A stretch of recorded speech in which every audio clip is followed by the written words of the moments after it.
নমস্কাৰ, এটা নতুন ভিডিঅ'ৰ সৈতে পুনৰ আপোনালোকক মোৰ চেনেললৈ স্বাগতম জনাইছোঁ। ভিডিঅ'টো আৰম্ভ কৰাৰ আগতেই অহাকালিলৈ যি মেইনছৰ 2025ৰ এক্সাম আছে, ফাইনেলি সেই এক্সাম আহি পালে। যিসকলে এই পৰীক্ষাত অৱতীৰ্ণ হ'ব তেওঁলোকক আজি পুনৰবাৰ মোৰ ফালৰ পৰা শুভেচ্ছা জ্ঞাপন কৰিছোঁ।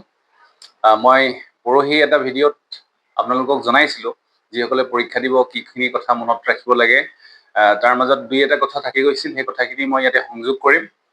আৰু পাছৰ ফালে ভিডিঅ'টোত মই আগন্তুক যি প্ৰিলিমিনাৰী পৰীক্ষা আহি আছে তাৰ কাৰণে যি গুৰুত্বপূৰ্ণ কথা আছে সেই কথাখিনি মই দেখাব চেষ্টা কৰিছোঁ। NCERT ৰিডিং আমি কি ধৰণে কৰিম, কিন্তু আৰম্ভণিতে মই থাকি যোৱা দুটামান কথা সংযোগ কৰিম অহাকালিৰ পৰীক্ষাৰ কাৰণে।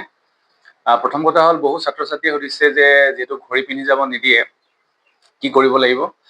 100% কলেজবিলাকত ঘড়ী থাকে, কেতিয়াবা ক'ৰবাত নাথাকে, কিন্তু তেওঁলোকে সেইটো ব্যৱস্থা কৰি দিবলৈ ডেফিনেটলি সাজু থাকিব। আৰু যদি তেনেকুৱা সমস্যাৰ সন্মুখীন হয় আপোনালোকে প্ৰথমতেই গৈ ক'ব যে ঘড়ীৰ ব্যৱস্থা কৰি দিব লাগে, কাৰণ সেইটো ডেফিনেটলি তেওঁলোকে কৰিব লাগিব। পানী বটল নিবলৈ নিদিয়ে, ট্ৰান্সপাৰেণ্ট বটল নিব দিয়ে, কিন্তু আল্টিমেটলি ওচৰত ৰখাটো ভাল নহয় বুলিয়েই ভাবোঁ, কাৰণ কেতিয়াবা পানী বটল নিলে আচলতে বহীত পৰি যায় বা এনেকুৱা ধৰণৰ অসুবিধা হয় বুলিয়ে নিব নিদিয়ে। গতিকে পানীৰো ব্যৱস্থা থাকিব, চিন্তা কৰিব নালাগে। বাকী মই কৈছোঁৱেই যে পৰীক্ষা হলত কেৱল নিজৰ কথা ভাবি নিজৰ প্ৰশ্নখিনিৰ ওপৰত গুৰুত্ব আৰোপ কৰি পেলাই পৰীক্ষাত লিখি আপুনি যেতিয়া ওলাই আহিব, আনৰ কথা নুশুনি আকৌ দ্বিতীয় পৰীক্ষাৰ কাৰণে মনোবলটো স্থিৰ কৰিব। কিবা কাৰণত কোনোবা এখন পেপাৰত যদি এটা কুৱেশ্যন থাকিও যায়, কোনো চিন্তা কৰিব নালাগে, দুটা থাকিলেও চিন্তা কৰিব নালাগে, মই কৈ গৈছোঁ। কিন্তু যিমান পাৰে কমপ্লিট কুৱেশ্যন এটেম্প কৰিবৰ কাৰণে চেষ্টা কৰিব। কিন্তু সেই ক্ষেত্ৰত মই ক'ব খোজোঁ যে কেতিয়াবা যদি আমি এটা আনন'ন কুৱেশ্যন পাওঁ, অদ্ভুত এটা কুৱেশ্যন যদি পাওঁ, তাত প্ৰথম মনোবলটো এইটোৱে হ'ল যে সেই কুৱেশ্যনটো সকলোৰে কাৰণে টান হ'ব।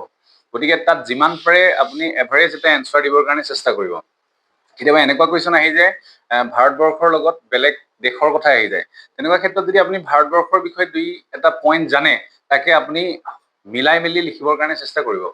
আৰু গোটেই পেপাৰখনত এনচাৰখিনি এভাৰেজ লেভেলত হ'লে খুব ভাল। কোনোবা এটা খুব হাই ষ্টেণ্ডাৰ্ড লিখিছে আৰু কোনোবা এটা একেবাৰে ল' ষ্টেণ্ডাৰ্ড, তেনেকুৱা কৰিব নালাগে। গতিকে এটা এভাৰেজ লেভেলত টাইম মেইনটেইন কৰি গোটেই প্ৰশ্নখিনি কৰিবৰ কাৰণে চেষ্টা কৰিব। আৰু মই অলৰেডি কৈছোঁৱে, যদি কিবা এটা কুৱেশ্যন টান পায় অন্ততঃ এভাৰেজ ৱেইট যাতে আমি কিবা এটা যাতে লিখি আহিব পাৰোঁ সেইটো চেষ্টা কৰিব। আৰু ডেফিনেটলি তাৰ লগত মিলিব লাগিব, এনেই অদ্ভুত কিবা এটা লিখিলেও নহ'ব। আনহাতে আৰু এটা কথা হ'ল যে প্ৰশ্নবোৰ অন্ততঃ দুবাৰ পঢ়ি চাবৰ কাৰণে চেষ্টা কৰিব। প্ৰথমবাৰতে যদি বুজা নাযায় তেন্তে আজিকালিতো অসমীয়াটো দিব বুলি কৈছে, গতিকে এইটো এটা ভাল কথা। কেতিয়াবা আকৌ এনেকুৱা হৈ যায় অসমীয়াত শব্দটো বেছি টানহে নিচিনা লাগে, গতিকে ইংৰাজীটো দুবাৰ তিনিবাৰ পঢ়ি চাব আৰু সেই কথাখিনি মনত ৰাখিব। আনহাতে বৰ বেছি এনেকুৱাও ভাবিব নালাগে খুব চিষ্টেমেটিক আৰু কুল মাইণ্ডত কামখিনি কৰি যাব। এনেকুৱা ভাবিব নালাগে সময় গৈ আছে বোলে মই মোৰ খৰধৰ লাগিছে, এনেকুৱা নহয়। এটা কুল মাইণ্ডত উইথ পেচেঞ্চ উইথ কনফিডেঞ্চ আগবাঢ়ি যাব, ডেফিনেটলি পৰীক্ষা ভাল হ'ব। আৰু মই কৈছোঁ পৰীক্ষা হলৰ পৰা ওলাই আহি গেপৰ পিৰিয়ডটোতে হওক কাৰো লগত বিশেষ কনচাল্ট কৰাৰ কোনো প্ৰয়োজন নাই। ছেকেণ্ড যিটো পৰীক্ষা আছে তাৰ কাৰণে মনোবলটো স্থিৰ কৰি পেলাই আকৌ পৰীক্ষাত বহিব। পৰীক্ষা হলৰ পৰা দুটা পৰীক্ষা দি ওলাই আহি ঘৰত গৈ আকৌ প্ৰশ্নখন চোৱাৰ কোনো প্ৰয়োজন নাই। যদি কিবা কাৰণত দুই এটা কুৱেশ্যন থাকি যায়, ন' ৱৰি, নেক্সট পৰীক্ষাটোৰ কাৰণে পূৰা 100% দিব চেষ্টা কৰিব। আৰু এছেৰ ক্ষেত্ৰত কি হ'ল, এছেখন যেতিয়া পঢ়িব গোটেইকেইটা টপিকৰ মাজত চাই ল'ব যে কোনটো টপিকত আপোনাৰ মনোবলটো বেছি বা কোনটো টপিকত আপোনাৰ ছাবজেক্ট নলেজ বেছি। ধৰি ল'লোঁ গোটেইখিনিয়ে অকণমান জটিল পাইছে, তথাপি কি কৰিব, ব্ৰেইন ষ্টৰ্মিং কৰিবৰ কাৰণে চেষ্টা কৰিব। অলপ সময় ল'ব, 5 মিনিটমান সময় ল'লেও কোনো কথা নাই, 10 মিনিটমান ল'লেও কথা নাই, কাৰণ যথেষ্ট সময় পাব দুখন এছে লিখাৰ কাৰণে। আৰু 19 পেজমান এখন এছে লিখাৰ কাৰণে থাকে, গোটেইখিনি লিখাৰ প্ৰয়োজন নাই, 15 পেজমান লিখিলেও হৈ যায়। তেতিয়া সময়টো মেইনটেইন কৰিবৰ কাৰণে সুবিধা হয়। গতিকে বাকী যিকেইটা পেজ খালী থাকে তাত ধুনীয়াকৈ এনেকৈ কাটি থৈ আহিব। গতিকে এই কথাকেইটাই ক'লোঁ। আৰু কিবা যদি আপোনালোকৰ মনত এতিয়াও ডাউট থাকে কাইণ্ডলি আপোনালোকে কমেণ্ট কৰিব, মই আজিৰ ভিতৰতে ৰিপ্লাই দিবৰ কাৰণে চেষ্টা কৰিম। আৰু কলম, এডমিট কাৰ্ড, যিখিনি জৰুৰী সামগ্ৰী সেইখিনি খুব ভালদৰে লগত আজিয়ে ৰেডি কৰি ৰাখিব। আৰু সকলোলৈ পুনৰ শুভেচ্ছা থাকিল। আৰু এতিয়া আমি আগন্তুক প্ৰিলিমিনাৰীৰ কাৰণে যি আলোচনা আছে এইটো আগবাঢ়োঁ। আজিৰ ভিডিঅ'টো এনেধৰণেই আৰম্ভ কৰিছোঁ। বেকগ্ৰাউণ্ডত মোৰ মাতটো শুনিব আৰু মই ডিটেইলছত গোটেই কথাখিনি ক'বৰ কাৰণে চেষ্টা কৰিম, কাৰণ মই আকৌ ঘৰলৈ আহিলোঁ আৰু ঘৰত সাংঘাতিক এটা নইজি এনভাইৰনমেণ্ট হৈ থাকে ৰাস্তাৰ কাষত, আগতেও মই কৈছোঁ। আৰু যি কি নহওক, আজি মই একদম বিগিনাৰ্ছৰ কাৰণে আৰু যিসকলে প্ৰিলিমিনাৰী 2026ৰ কাৰণে অলৰেডি পঢ়া আৰম্ভ কৰিছে বা কৰি আছে তেওঁলোকৰ সুবিধাৰ কাৰণে মইনো কি ধৰণে পঢ়িছিলোঁ আৰু কিতাপত কি পইণ্টছ মই বিচাৰি পাইছিলোঁ সেই গোটেই কথাখিনি বুজাবৰ কাৰণে চেষ্টা কৰিম। আৰু আজি মই বাছি লৈছোঁ NCERT ক্লাছ 6ৰ ছ'চিয়েল ছায়েন্সৰ কিতাপখন। আজিকালি কিতাপবিলাক থিম বেছড হ'ল। আগতে পুৰণা NCERT খিনি তেনেকুৱা নাছিল, কিন্তু এই নতুনখন মই পঢ়ি যথেষ্ট ভাল পাইছোঁ। ইয়াত চিষ্টেমেটিকেলি দিয়া আছে। আমি কনষ্টিটিউশ্যনত আমি পাইছোঁ যে India that is Bharat shall be the union of, এনেকৈ আমি যিটো বাক্য পাওঁ সেই কথাটোৰেই এই চেপ্টাৰটো ষ্টাৰ্ট হৈছে ইণ্ডিয়া ডেট ইজ ভাৰত। প্ৰথম এটা বাক্য দিয়া আছে, in India at a very early time the spiritual and cultural unity was made complete and became the very staff of the life of all his great surge of humanity between the Himalayas and the two seas. এইটো আমাৰ প্ৰয়োজন নাই। মই কিতাপখন যেতিয়া পঢ়োঁ, বিশেষকৈ class 6ৰ পৰা আপ টু 10 প্ৰত্যেকটো বস্তু আঁতিগুৰি মাৰি পঢ়ি যাওঁ। আৰু ক্লাছ 11 আৰু 12ৰ NCERT খিনি পঢ়োঁতে অলপ সময়ৰ প্ৰয়োজন হয়। তাত আমি বেছি গুৰুত্ব আৰোপ কৰি পঢ়িব লাগে, আৰু এইকেইখন কিতাপ খুব কম সময়ত পঢ়িব পাৰি, বাট প্ৰথম পঢ়োঁতে অকণমান সময় লাগে। এতিয়া এই চেপ্টাৰটোত কুৱেশ্যন কেইটামান আছে যে how do we define India, what were the ancient names for India. এতিয়া ইণ্টাৰেষ্টিং কথাটো হ'ল, যিসকলে খুব ভালদৰে পঢ়ি আছে তেওঁলোকৰ কাৰণে এই কিতাপখন সহজ হ'ব বা কথাবোৰো একেবাৰে বেছিক লেভেলৰ হ'ব। কিন্তু মই মোৰ অভিজ্ঞতাৰ পৰা দেখিলোঁ, ইভেন UPSC পৰীক্ষা দিয়াৰ ক্ষেত্ৰতো দেখিলোঁ যে এনেকুৱা কিতাপৰ পৰাই তেওঁলোকে সৰু সৰু পইণ্টবোৰ এনেকুৱা ধৰণে MCQ বনায় যিখিনি আমাৰ দৃষ্টিভংগীৰ পৰা কেতিয়াবা আঁতৰি যায়। গতিকে আমি সেই ধৰণে পঢ়িবৰ কাৰণে চেষ্টা কৰিম, আৰু খুব কম সময়ত আমাৰ হৈ যাব। মাৰ্চত যদি পৰীক্ষা হয়, এতিয়া আমি মেপ ৰিডিং কৰিব লাগিব। ইয়াত মেপ এখন আছে। এতিয়া খালি মই এই মেপৰ কথাখিনি কোৱাৰ প্ৰয়োজনীয়তা অনুভৱ কৰা নাই। আমি জিঅ'গ্ৰাফীৰ ৰিলেটেড যেতিয়া পঢ়িম তেতিয়া আমি গোটেই মেপৰ বিষয়ে চাম, ফিজিকেল হওক বা পলিটিকেল মেপ। তথাপি আমি চাৰিসীমাটো জনাটো জৰুৰী হয়, সেইখিনি আমি চাম পিছত। এতিয়া ইয়াত গোটেইখিনি পইণ্ট বাই পইণ্ট মই পঢ়ি নাযাম, মোৰ চকুত যিখিনি পইণ্ট পৰে। এতিয়া ইয়াত যদি আমি ফাৰ্ষ্ট পেৰাগ্ৰাফটো চাওঁ, India we no' is a modern nation, what define borders, define states and known population and a known population. However, it was very different 500 years ago to Indian subcontinent. এইটো আমাৰ ইমান প্ৰয়োজন নহয়, গতিকে কিছুমান বস্তু খুব ফাষ্ট এণ্ড কুইক মই পঢ়ি যাওঁ, য'ত প্ৰয়োজনীয়তা অনুভৱ নকৰোঁ। ইয়াত যদি আমি চাওঁ, প্ৰথমখিনিত বৰ বিশেষ গুৰুত্বপূৰ্ণ কথা নাই, আৰু এনেধৰণে ছাইডত যিখিনি কথা থাকে সেইখিনিও মই চাব চেষ্টা কৰোঁ, কিবা যদি পইণ্ট থাকে। এতিয়া ইয়াত এটা পইণ্ট আছে যে হাউ ইণ্ডিয়ানছ নেম ইণ্ডিয়া, যে ইণ্ডিয়ানসকলে বা ভাৰতীয়সকলে ইণ্ডিয়াক কি ধৰণে বা কেনেকৈ নাম দিছিল, কি নাম দিছিল। এতিয়া ইয়াত ঋগ্বেদৰ কথা আছে। Rigveda is India's most ancient text. সেইটো আমি ডেফিনেটলি জানিব লাগিব ঋগ্বেদৰ বিষয়ে। ঋগ্বেদ হওক, যজুৰ্বেদ হওক, অথৰ্ববেদ হওক, এই গোটেইখিনি আমি জানিব লাগিব। ইয়াত কৈছে যে it is several thousand years old, it gives the northwest region of the subcontinent the name Sapta Sindhu. যিটো সপ্ত সিন্ধু আমি যি কওঁ, that is the land of 7 rivers. গতিকে এইখিনি পইণ্ট আমাৰ MCQ হিচাপে কেতিয়াও নাহিলেও, বাট আমি জনাটো জৰুৰী হয়। বেছিক লেভেলত যিখিনি আমি বিচাৰি থাকোঁ, ছাত্ৰ ছাত্ৰীসকলে মোক যিটো সুধি থাকে, গতিকে আমি বেছিক লেভেলৰ পৰা এই গোটেই কথাখিনি জানিব লাগিব। এতিয়া কৈছে ৱৰ্ড সিন্ধুৱা কামছ ফ্ৰম সিন্ধু। গতিকে সিন্ধুৱা শব্দটো ক'ৰ পৰা আহিছে? সিন্ধুৰ পৰা আহিছে। Which refers to Indus. আমি যি সিন্ধু নদী কওঁ তাক আমি আচলতে ইণ্ডাছ ৰিভাৰ বুলি কওঁ। গতিকে সেই শব্দটোৰ লগত ৰিলেট কৰি পেলাই সিন্ধু শব্দটো আহিছে। আৰু আমি সপ্ত সিন্ধু বা সপ্ত সিন্ধুৱা যি কওঁ, সেই কথাটো কৈছে যে নৰ্থ ৱেষ্ট ৰিজনক আমি সেই ধৰণে নাম দিছিলোঁ, or at times to a river in general. এতিয়া ইয়াতে এটা কথা আহে, বহু ছাত্ৰ ছাত্ৰীয়ে মোক সুধিছে যে অসমীয়া মিডিয়ামৰ ক্ষেত্ৰত কি কৰিব লাগে। অসমীয়া মিডিয়ামৰ ক্ষেত্ৰত আমি আপ টু 12 আমাৰ যিখিনি সমাজ বিজ্ঞানৰ কিতাপ আছে সেইখিনি আমি পঢ়াটো খুব জৰুৰী হয়। তথাপি মই NCERT খিনি পঢ়িবলৈ এইকাৰণে কওঁ, NCERT খিনি খুব প্ৰিচাইজলি আৰু খুব লুচিড, মানে একদম খুব সাৱলীলভাৱে খুব ইজি ইংৰাজীত দিয়া আছে। এতিয়া নেক্সট যদি আমি চাওঁ, moving on time we see names for other parts of India appear in the literature. The Mahabharata is one of the India's famous text, যিখিনি আমি জানো। Our cultural heritage and knowledge tradition, এইখিনি আমি পঢ়িছোঁ আগতে আমাৰ কিতাপত। Interestingly it list many regions such as Kashmir, যিটো আমি কাশ্মীৰ কওঁ, Kurukshetra part of Haryana today, Banga যিটো আমি বেংগলৰ পাৰ্ট কওঁ, প্ৰাগজ্যোতিষ আমি জানো অসমৰ কথা, কচ্ছ আজিকালি কাটছ কয়, কেৰেলা ছেম আছে, এণ্ড ছ' অন। এতিয়া ইয়াতে মোৰ এটা কথা মনলৈ আহিছে যে আমি আগৰ NCERT খিনি পঢ়িব পাৰোঁ। NCERT খিনি আগৰ কমপ্লিটলি এটা ৱে বেলেগ আছিল আৰু এতিয়া যিখিনি আছে থিম বেছ হয়। আমি যদি এতিয়া ৰজাৰ বিষয়ে পঢ়োঁ, এই কিতাপখন আমি বিভিন্ন ধৰণৰ ৰজাৰ বিষয়ে জানিম, কিন্তু আগতে আছিলে ক্ৰনলজিকেল। যদি এটা বোলে আমি অশোকৰ দিনৰ বিষয়ে পঢ়িছোঁ, সেই সময়ত অশোকৰ দিনৰ গোটেইখিনি থাকিব, পলিটিকেল হওক, ইকনমিক হওক, ছ'চিয়েল হওক।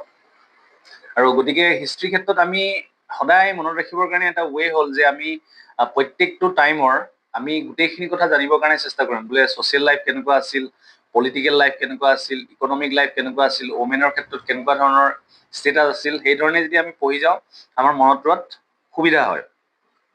এতিয়া আমি যদি নেক্সট পাৰ্ট চাওঁ, বিশেষ ইয়াত নাই, বাট আমি ইয়াৰ পৰাই সৰু সৰু পইণ্ট আমি লিখিব লাগিব, যিখিনি আমি এতিয়া পালোঁ। সৰু কথা হ'লে আমি লিখি ৰাখিম যে নৰ্থ ৱেষ্ট ৰিজনটোক কি কোৱা হৈছিল, বা সিন্ধুৱা শব্দটো ক'ৰ পৰা আহিছিলে, সিন্ধু নদী কাৰ আন এটা নাম হয়, এই গোটেই কথাখিনি আমি চাব লাগিব। আৰু ইয়াতে মই আপোনালোকৰ পৰা এটা হেল্প বিচাৰিম। মই আগৰ ভিডিঅ'টো কৈছোঁ, মই আগতে এটা ছফ্টৱেৰ ডাউনলোড কৰিছিলোঁ কম্পিউটাৰৰ স্ক্ৰীণত এই ধৰণে ভিডিঅ' বনাবৰ কাৰণে, য'ত কথাখিনি আণ্ডাৰলাইন কৰি লিখি বুজাই দিয়াত সুবিধা হয়, বা সেই ধৰণৰ যি ছফ্টৱেৰ হওক বা যি এপ হওক, এতিয়া মোৰ মনত অহা নাই বা মই বিচাৰি পোৱা নাই। কোনোবাই যদি জানে মোক কওকচোন। এতিয়া আমি এইটো পাৰ্টত যদি চাওঁ, when do we come across the name of the entire Indian subcontinent, because ancient Indian texts are difficult to date, this is not easy question to answer. মহাভাৰতৰ ক্ষেত্ৰত কি কৈছে, মহাভাৰতত উল্লেখ আছিল, ব্যৱহাৰ কৰিছিল ভাৰতবৰ্ষৰ নামটো বা জাম্বুদ্বীপা। গতিকে আজি এটা আমি নতুন শব্দ পালোঁ, ভাৰতবৰ্ষটো আমি সদায় কৈ থাকোঁ, সেইটো আমি নতুন, আমি মহাভাৰতৰ উল্লেখ কৰা আন এটা নাম পালোঁ, জাম্বুদ্বীপা, and scholars generally agree that this long poem was written from a few centuries BC onward. ইয়াত কৈছে যে ফাৰ্ষ্ট টাৰ্ম যিটো Bharatavarsha clearly extends to the entire subcontinent, গোটেই ছাবকণ্টিনেণ্টটোক আমি ভাৰতবৰ্ষ বুলি কওঁ। And the text includes the name of numerous rivers and peoples. Bharatvarsha means the country of Bharats. ভৰত ৰজাৰ কথা আমি শুনিছোঁ definitely, country of Bharat. Bharat is the name of the first appears in the Rigveda. এইটো আমাৰ এনেধৰণৰ প্ৰশ্ন আহে যে ভাৰত শব্দটো প্ৰথমতে ক'ত উল্লেখ আছিল। ঋগবেদত প্ৰথমতে আমি দেখা পাওঁ, where it refers to one of the main Vedic groups of people. মই যিটো কৈছোঁ, এটা বৈদিক গ্ৰুপৰ বুজাইছিলে ভাৰত বুলি। In later literature, several kings named Bharata are mentioned. গতিকে পাছৰ যিখিনি আমি সাহিত্যৰ কথা পাওঁ, তাত বিভিন্ন ৰজাৰ নাম ভাৰত হিচাপে মেনশ্যন আছে। ভাৰত বুলি আমি নকৈ ভাৰত বুলি ক'ব পাৰোঁ। ছেকেণ্ড টাৰ্ম যিটো আমি পাইছোঁ, Jambudvipa means the island of fruit of jamun. এইটো এটা ইণ্টাৰেষ্টিং পইণ্ট আমি পালোঁ। This is indeed a common tree native to India, is called jambul tree, Malabar plum tree etcetera. Jambudvipa came to mean the Indian subcontinent. গতিকে কিন্তু interestingly মই আগৰ পুৰণা NCERT-ত এই শব্দটো পঢ়িছিলোঁ যদি মই পাহৰিছিলোঁ, কিন্তু আজি ইয়াত পঢ়োঁতে এই শব্দটো পালোঁ, আৰু ইয়াৰ অৰ্থটো হ'ল the island of the fruit of the jamun tree. এতিয়া আমাৰ কাম হ'ল আমি ইয়াত চব বস্তু লিখিব নালাগে। এতিয়া মই ভাৰতবৰ্ষৰ কথা লিখিম, ভাৰতবৰ্ষৰ কথা লিখি পেলাই হাইফেন এডাল দি মই লিখিম যে বেদিক গ্ৰুপ পিপুল, ক'ত ফাৰ্ষ্ট ঋগবেদ। তাৰপিছত মই জাম্বুদ্বীপাৰ কথা লিখিম, তাৰ মিনিংটো লিখিম। তাৰপিছত মই ই কি ট্ৰিক বুজাইছে, কি নেটিভ ট্ৰিক বুজাইছে, এই গোটেই কথাখিনি মই জাষ্ট শ্বৰ্ট এণ্ড প্ৰিচাইজলি লিখি ৰাখিম। এতিয়া কৈছে, in fact we get a good clue from the Indian emperor, his name is Ashoka. অশোকাৰ বিষয়ে মই উল্লেখ কৰিছিলোঁ, ইয়াত উল্লেখ আছে। For now we can take his date to, অশোকাৰ দিনৰ যিটো সময় হ'ল 250 BC, as we will see he left us many inscription. এই ইনস্ক্ৰিপশ্যন কি আছিল, কোনটো ইনস্ক্ৰিপশ্যনত কি ধৰণে লিখা আছে, বা আমি অসমৰ হিষ্ট্ৰীৰ বিষয়ে যেতিয়া পঢ়িম ক'ত কি কি ইনস্ক্ৰিপশ্যন পাইছিলোঁ, এই গোটেই কথাখিনি আমি ডিটেইলছত চাম আগন্তুক দিনত, খুব কম সময়ত। কিন্তু এটা মই আপোনালোকক এইটো দেখাব বিচাৰিছোঁ যে আমি NCERT-খন পঢ়োঁতে আমি কোনখিনি পইণ্টক গুৰুত্ব আৰোপ কৰিম।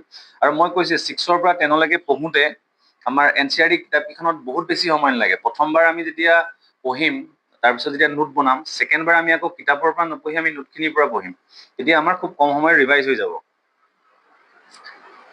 কৈছে অশোকাৰ ইনস্ক্ৰিপশ্যনৰ বিষয়ত কৈছে যে in one of them he use the same name Jambudvipa, যিটো অশোকৰ ইনস্ক্ৰিপশ্যনতো উল্লেখ আছিল, to describe the whole of India, which at the time included what is today Bangladesh. Bangladesh, Pakistan বা আফগানিস্তানৰ সকলোকে একেলগে আমি ভাৰতবৰ্ষ তেতিয়াৰ এটা পাৰ্ট আছিল, যাক একেলগে আমি জাম্বুদ্বীপা বুলি কওঁ। গতিকে এই কথাটো আমি অশোকৰ ইনস্ক্ৰিপশ্যনতো পাওঁ। Next question is, a few centuries later, Bharata became the name generally used for the Indian subcontinent. For instance, in an ancient text called Vishnu Puran, we read, গতিকে বিষ্ণু পুৰাণটো ইয়াৰ কথা উল্লেখ আছে। এইটো সংস্কৃতটো মই পঢ়ি নাযাওঁ, বাট ইংৰাজী লিখা আছে, the country that lies north of the ocean and south of the snowy mountain is called Bharat. এইটো এটা ইণ্টাৰেষ্টিং পইণ্ট পালো আমি। Next question, this name Bharata remains in use even today. In North India, it is generally written as Bharat, while South India, it is often Bharatam. তো ইমান প্ৰয়োজন নাই, আমি জানোৱে সাউথত এমটো খুব ইউজ হয়, ভাৰতম আমি য'ত ভাৰত বুলি কওঁ, গতিকে নৰ্থত আমি ভাৰত কওঁ আৰু সাউথত ভাৰতম কয়। দে কৈছে যে have U identified the snowy mountain, এইটো আপোনালোকে এনচাৰ দিবচোন। আপোনালোকে এনচাৰ দিয়াৰ ক্ষেত্ৰত অলপ কষ্ট কৰিব, মই কিন্তু খুব কম ৰিপ্লাই পাওঁ। Do you think this brief description of Bharat is correct? এনেকুৱা ধৰণৰ পইণ্টবোৰ আপোনালোকে অলপ চাব। এতিয়া কৈছে যে it is interesting to note that different parts of the country adopted a similar definition for India. For instance, a poem of ancient Tamil literature from about 2000 years ago praises a king whose name is known from Cape Kumari in the south, from the great mountain in the north, from the ocean on the east and on the west. You can now recognize the great mountain in the north, and it should not be difficult to identify Cape Kumari. It looks like ancient Indians know their geography well. ইয়াত আমাৰ বিশেষ প্ৰয়োজনীয় বিশেষ কথা নাই। Next আমি চাওঁ, the Indian constitution which was first written in English uses the phrase India that is Bharat. মই যিটো ষ্টাৰ্টিঙতে কৈছোঁ, কনষ্টিটিউশ্যনত এই বাক্যটো উল্লেখ আছে। Right at the beginning similarly the Hindi version of the constitution mentions Bharat অৰ্থ ইণ্ডিয়া। ইংৰাজীত ইণ্ডিয়া ডেট ইজ ভাৰত আছে আৰু হিন্দীত তাৰ ট্ৰান্সলেশ্যনটো ভাৰত অৰ্থাৎ ইণ্ডিয়া বুলি উল্লেখ আছে। ফৰেনাৰ্ছসকলে কি ধৰণে নাম কৰিছিলে সেইটো আমি চাব লাগিব।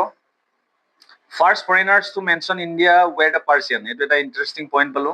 প্ৰথম ভাৰতবৰ্ষৰ নাম দিয়া বিদেশীসকলৰ ভিতৰত, ফৰেনাৰসকলৰ ভিতৰত আছিল পাৰ্চিয়ানসকল। The ancient inhabitants of Iran in the 6th century BC, a Persian empire launched a military campaign and gained control of the region of the Indus River.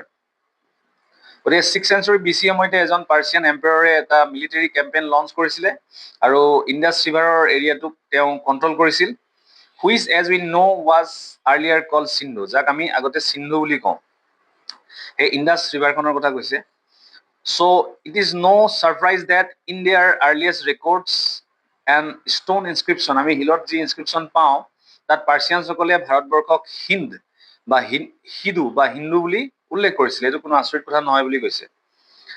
Which are adaptation in there language of Sindhu, মানে সিন্ধুৰ পৰা তাৰ উচ্চাৰণটো গৈ হিন্দ, সিধু বা হিন্দু হৈছে। Note that in ancient Persian Hindu is purely geographical term. গতিকে পাৰ্চিয়ানত হিন্দুটো এটা জিঅ'গ্ৰাফিকেল টাৰ্মহে হয়, ই মানে যিধৰণে ৰিলিজন বা এইবিলাকক বুজোৱা নাই। এই ধৰণে যদি আমি কওঁ যে হিন্দু বা মুছলমান, সেই সময়ত কিন্তু হিন্দুটোৱে এটা জিঅ'গ্ৰাফিকেল শব্দহে হয়, মানে এটা নিৰ্দিষ্ট এৰিয়াক বুজাইছে, কোনোবা ধৰ্মক বুজোৱা নাই। নেক্সট কৈছে, based on this Persian sources the ancient Greeks name the region Indoi or Indike. গ্ৰীকসকলে নাম দিছিলে ইণ্ডোই বা ইণ্ডাই।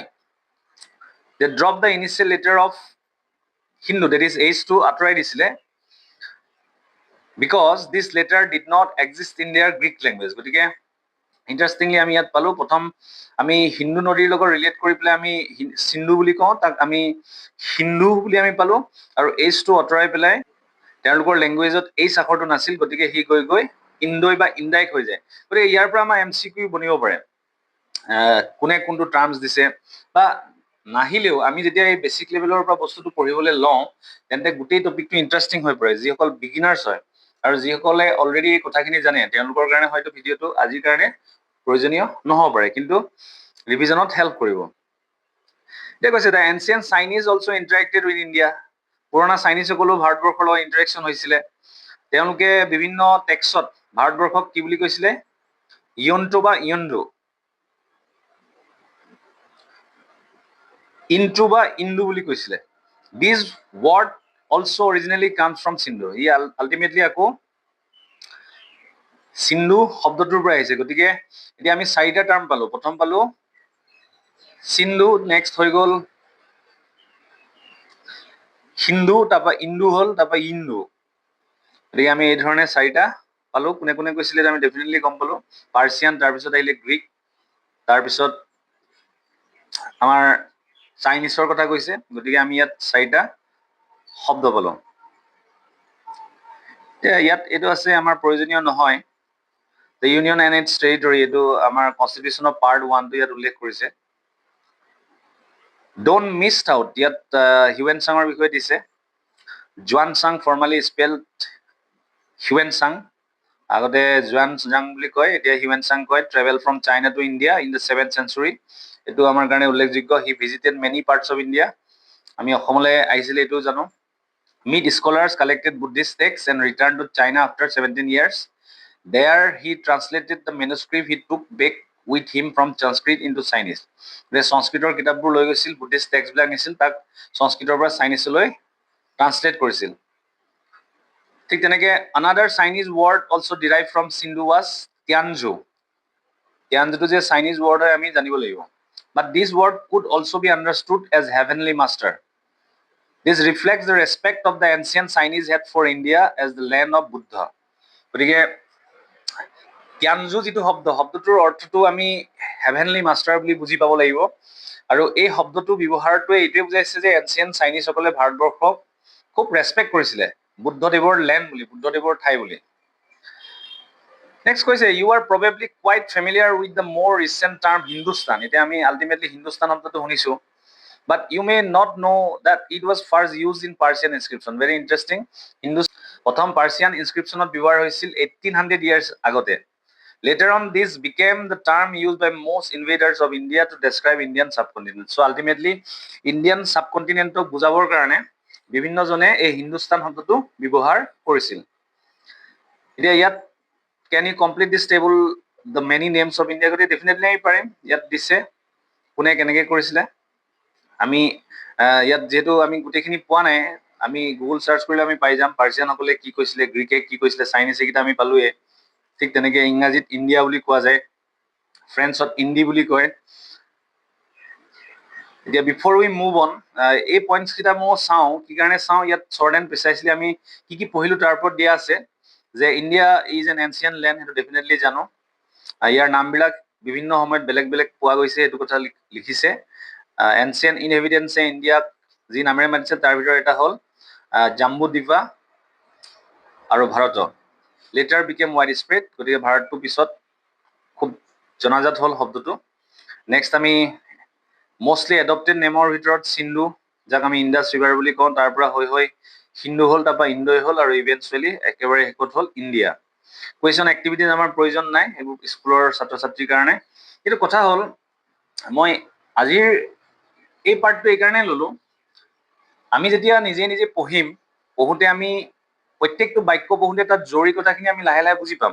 আৰু যিসকল একেবাৰে বিগিনাৰ্ছ, তেওঁলোকে আজিৰ এই মোৰ কথাখিনি জনাৰ পিছত তেওঁলোকে এইটো কথা উপলব্ধি কৰিব যে আমি যেতিয়া NCERTৰ পৰা আৰম্ভ কৰিম, প্ৰত্যেকটো বস্তু আমাৰ মাইণ্ডত খুব প্ৰিচাইজলি আৰু খুব ধুনীয়াকৈ সোমাই পৰিব।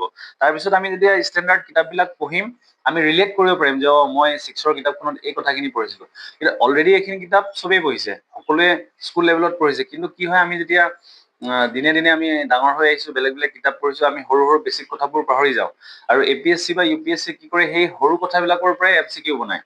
আজিকালিতো কাৰেণ্ট এফেয়াৰ্ছ বেছ হৈছে, এইটো ডেফিনেট, কিন্তু আমি ষ্টেটিক পাৰ্টটোক কেতিয়াও ইগনোৰ কৰিব নোৱাৰো। গতিকে আজিৰ ভিডিঅ'টো ইমানতে ৰাখিছো। আকৌ এটা নতুন ভিডিঅ'ৰ সৈতে পুনৰ লগ পাম। পঢ়ি থাকক, সময় নষ্ট নকৰিব। আমি এই ধৰণে NCERT হওক বা কাৰেণ্ট এফেয়াৰ্ছ হওক বা প্ৰত্যেকটো টপিক আমি খুব ভালদৰে ডিছকাছ কৰি যাম। আপোনালোকে মোৰ লগত সহযোগিতা ৰাখক। আপোনালোকৰ বহুমূলীয়া কমেণ্ট পালে মই এটা মটিভেশ্যন পাওঁ, সেইটো মই অলৰেডি বহুটা ভিডিঅ'ত কৈছোৱে। আজিৰ ভিডিঅ'টো ইমানতে ৰাখিছো, পুনৰ লগ পাম। ধন্যবাদ।